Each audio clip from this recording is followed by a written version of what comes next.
পাগলে কিনা বলে ছাগলে কিনা খায়, অর্থাৎ সুখে থাকতে ভূতে কিলায়। অথবা মানুষ দুভাবেই নিজের জনপ্রিয়তা অর্জন করে থাকে। একটা হলো ভালো মাধ্যমে, অর্থাৎ ভালো কাজের মাধ্যমে। আরেকটা হলো মন্দ কাজের মাধ্যমে। ভারতের ক্ষমতাসীন বিজেপি দলের কিছু ছাগল নেতা আছেন যারা নিজেদেরকে বাজে মন্তব্যের মাধ্যমে, খারাপ কাজের মাধ্যমে সুপরিচিত করতে চাচ্ছে। তারা এপার ওপার বাংলায় একটা সাম্প্রদায়িক সম্প্রীতিকে নষ্ট করে নিজেদেরকে একটা বেয়াদব অসভ্য রাজনীতিবিদ হিসেবে সুপ্রতিষ্ঠিত করার যে অপচেষ্টা এবং চর্চা করে যাচ্ছে, এটা সত্যি হাস্যকর এবং পাগলের প্রলাপেই বলা যেতে পারে। যেমন গতকাল ভারতের ক্ষমতাসীন দলের সাবেক বিজেপি নেতা এবং বর্তমান সংসদ সদস্য দিলীপ ঘোষ, তিনি তার সামাজিক মাধ্যম ফেসবুক পোস্টে একটা পোস্ট করেছেন, যা শুনলে বাংলাদেশের জনগণের বা নাগরিকদের মাথা একেবারে চট করে হট হয়ে যায়।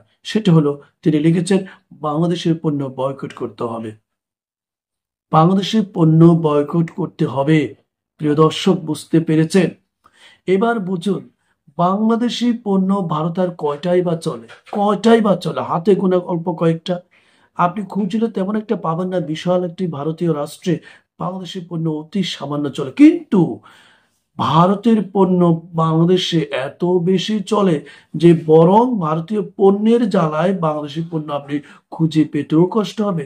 যেখানেই হাত দিবেন, যে দোকানেই হাত দিবেন, চিপা চাপায় কোনায় কানায় সব জায়গায় ভারতীয় পণ্য আছে।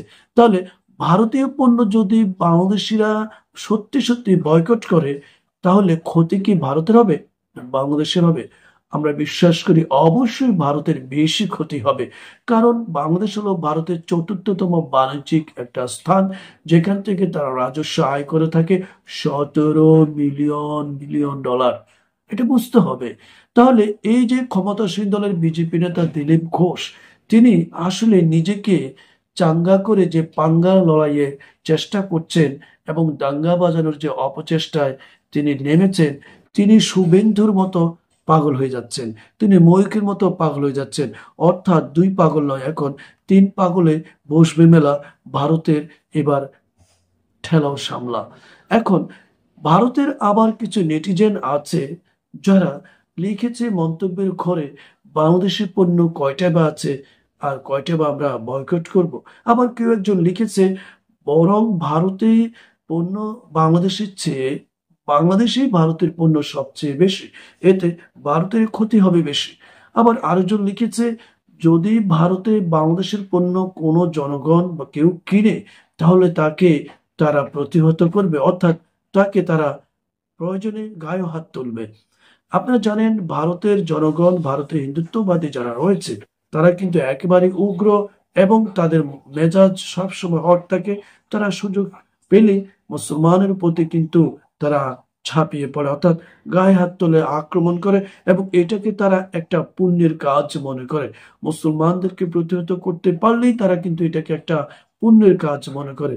এই হলো ভারতের গণতন্ত্র চর্চা, ধর্মীয় চর্চা এবং মানবিকতার চর্চা।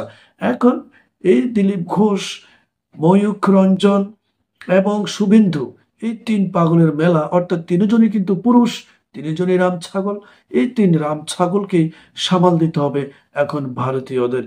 এবং আমার মনে হচ্ছে, যেরকম শুভেন্দু এবং আপনার ময়ূখকে তাদের কৃষকরা, দেশের জনগণরা যেভাবে জুতা পিটা করার জন্য ঘুরছে, এবং অলরেডি শুভেন্দুকে জুতা পিটা করে দিয়ে থানার ভিতরে পালাতে সাহায্য করেছে, অর্থাৎ আশ্রয় নিয়ে নিজেকে বাঁচিয়েছে।